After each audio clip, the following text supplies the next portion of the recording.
Hello, my name's Robert Wobshart. I work at the Centre for Regional Economic and Enterprise Development at the University of Sheffield in the UK, and I'm a member of the STARTIFY7 project team. In this short webinar on lean business thinking, we're going to take you through some of the basics associated with this approach to business development. By the end of it, you should have a fairly good understanding of some of the key concepts and basic elements of lean business thinking.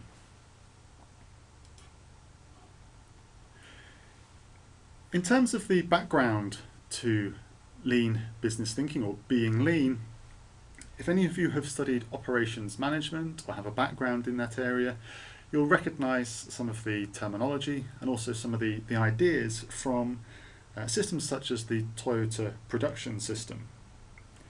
We don't need to go into where those ideas come from today. It's not a core focus about what we're going to look at. But I think fundamentally, what we need to grasp at the outset is that being lean in terms of business and product development is all about focusing on understanding what the customer wants and what they will pay for. To me, it's about really trying to understand the customer needs, how you address them, and asking yourself the question, where do you add value to that particular customer? Talking to friends of mine who work in the sales industry, they might frame this as selling benefits rather than selling features. What we're not interested here is describing all the things that your product or your service can do, its features if you like. What we're really focused on is saying how those features add value, how they benefit the customer that you have in mind. How does your product or your service solve problems that your customer has?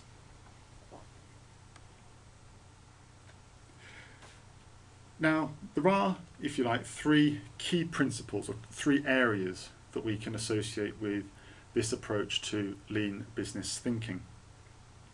And we can walk through some of these now and also go through them in a little bit more detail a bit later in the presentation. The first thing you might notice across all three of these is an orientation towards action. So the idea is that rather than, as it says, engaging in months of planning and research, accept that from the very first day, what you have is a set of untested hypotheses or assumptions about how the world works, the types of people that you might interact with, the kind of problems and issues that they may face. At this stage, it's a good idea to try and record some of those assumptions by completing the business canvas, something that we'll come back to right at the very end of this presentation. But the idea is to get started, okay? Rather than fall into the trap of endless planning and endless analysis, go with what you've got on day one. It's a really great way that you can start learning, finding out whether your hypotheses are in any way supported or supportable, or whether you need to rethink your understanding of the problems that people might face. The second really key principle here is this idea of getting out of the building. So going out and speaking to potential customers, testing your sets of assumptions. This should lead you to make various adaptations, whether they be more iterative or more substantive pivots before revising the product, the solution that you've got, and then going back out to test it with those customers. You should be working towards a solution which is adapting and better meeting the needs each time. The key thing that we're really looking for there, sense, is to work hand in hand with customers to develop what's known as a minimum viable product, which, if you like, is the most basic form of your offering that's workable and that can be used in order to gain feedback. It's quite common to compare the lean approach with more traditional ways of business and product development. Now, I'm not going to talk through each of these, but I can certainly highlight a few key areas. If you look at the new product or process, the focus here is very much on customer development, so drawing on the ethos of that last slide, and hypothesis testing. Okay, so it's getting out there, working with your customers to really understand their needs and how your product or service can actually add value. In terms of engineering, rather than building a product and then taking it to market, the idea is to build a basic version, a workable version, and then get feedback on that from the customer. In this way, you know that the feedback you're getting is directly relevant and it can inform the process. You're not, if you like, developing or inventing something with your heart and your soul invested in it, only to find that by the time it gets to market, there's nobody really interested in taking it on because it doesn't meet the needs or solve the problems that they identify in their life. The final point that I want to talk about on this particular slide is the issue of failure. Now, within the area of entrepreneurship, we hear quite a lot of the value of failure, and we need to be accepting of failure. Really, and one of the key points that Eric Ries, the author behind this approach to lean startup, makes is that yes, we're going to have to expect failure because it's actually how we're going to learn. But the idea is that we're trying to fail fast. What we're not doing is investing a huge amount of time, effort, money, emotion, and what have you, in products or services that ultimately fall flat on their face and ultimately fail. That kind of epic failure, if you like, is not particularly healthy either to your bank balance, your emotions, or your ability perhaps to pick yourself up and start again. What we're much more interested in is going through rapid processes of learning where we find out that perhaps some of our underlying assumptions or our initial ideas weren't quite as good as we thought they were. That's a useful failure because it means we can learn from it. It is absolutely not about completely failing.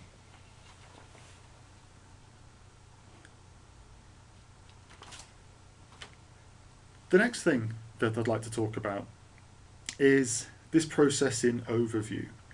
We're interested in the vision, the strategy, and ultimately the product. Our starting point is at the base of the pyramid with the vision. And this is why the startup, why the business exists. It's the ambition, for example, to create a world-leading business or to solve a particular set of problems that are faced or encountered by a particular group of people who you might be aware of. So it's about how your business exists. What's driving it? Why have you bothered to start it up in the first place? What problem, ultimately, are you trying to solve and for whom? The strategy is how that vision will be achieved. Now clearly, as you interact with your potential customers, as you test out your ideas as to the best way of fulfilling the vision for the business, you're going to take on board various bits of learning. You're going to need to think a bit differently about how things are done.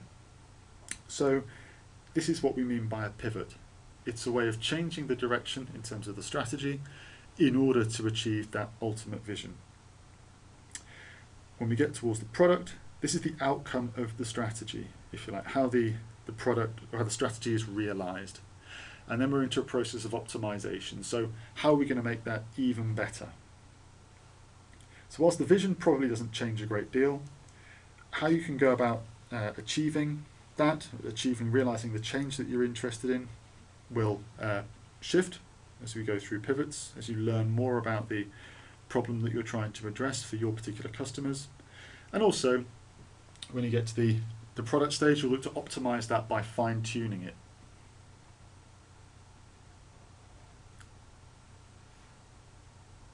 Thinking about some of these ideas, it really takes on an experimental approach.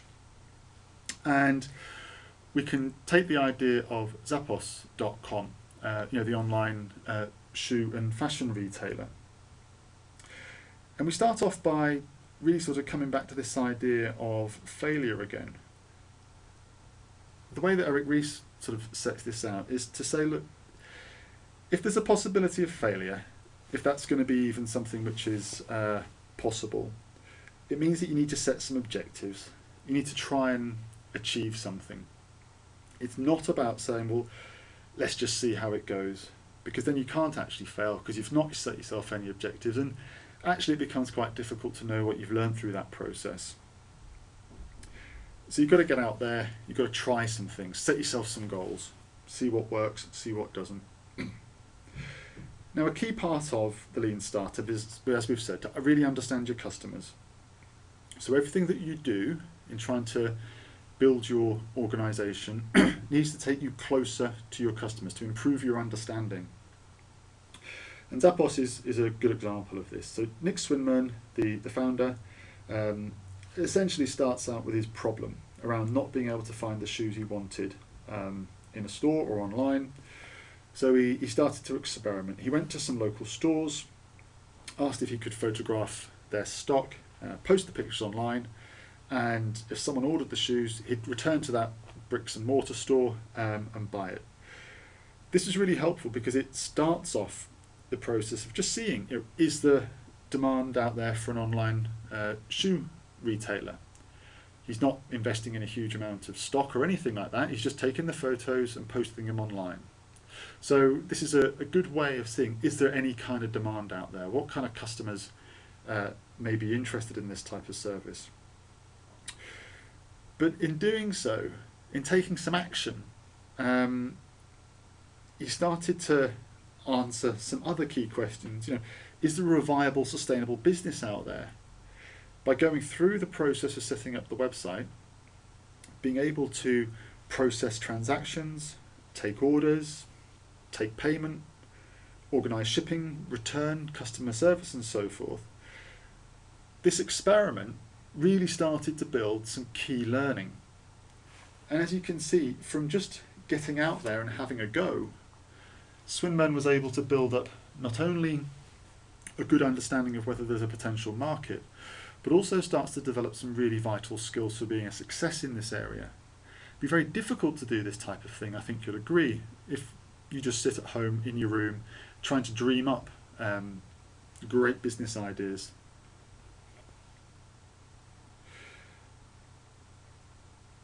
If we come back to this final slide, really, before we get into the Lean Canvas, it's called Take the Leap. And really what this is about is creating the minimal viable product. And what we mean by the MVP is, as we said, that kind of minimum version of what you want to offer as a product or a service, such that people will be willing to hopefully pay for that. But crucially, I think it gives you something that you can evaluate and get feedback on. All right, so it's something that you can ship that should really be able to add some value. What we're really interested in at this stage, and the key bit on this slide for me, is about external validation rather than internal review. So it isn't about what you think about or what your mates reckon to it. It's about what your potential customers think. Does it address the problems that you think that they possess? Whether it does or whether it doesn't, perhaps the key question as a follow-up is kind of how and why. So why does it address their problems, or in what ways doesn't it? This gives you an opportunity to learning. And this is why measurement is really important. So just as we looked at the possibility for failure means actually setting yourself some goals and setting yourself some targets, here it's really about trying to understand, well, what does success look like? How can you measure or assess whether you're getting closer to your customer and your customer needs, or further away? What we're not interested in doing, again, is developing products that may not actually be meeting your customers' needs. Just because you think it's an improvement doesn't necessarily mean that it's going to add value to your customer. You need to get out there and find out, ask them. The slide that I want to talk about in this brief webinar is the Lean Canvas. Now, a variety of different ways that these are produced or explained and so forth, so feel free to have a look around the web and see what examples you can find. But it's worth treating this as an iterative document, I think, trying to use it as a means of recording your understanding as you go through the process. Really, I think you can start it almost anywhere. For me, I would probably want to start with working about the problem and the customer segments. So what problems do certain people have. So what are the issues and what are the issues for whom? I then start to think to myself, okay, well, what are the solutions? What can be a solution to those problems that are experienced by those particular customers? Because for me, that's where you start to understand, well, where am I adding value? Can I solve the problems that I think my customers have? And in what ways do I think my solution solves those problems?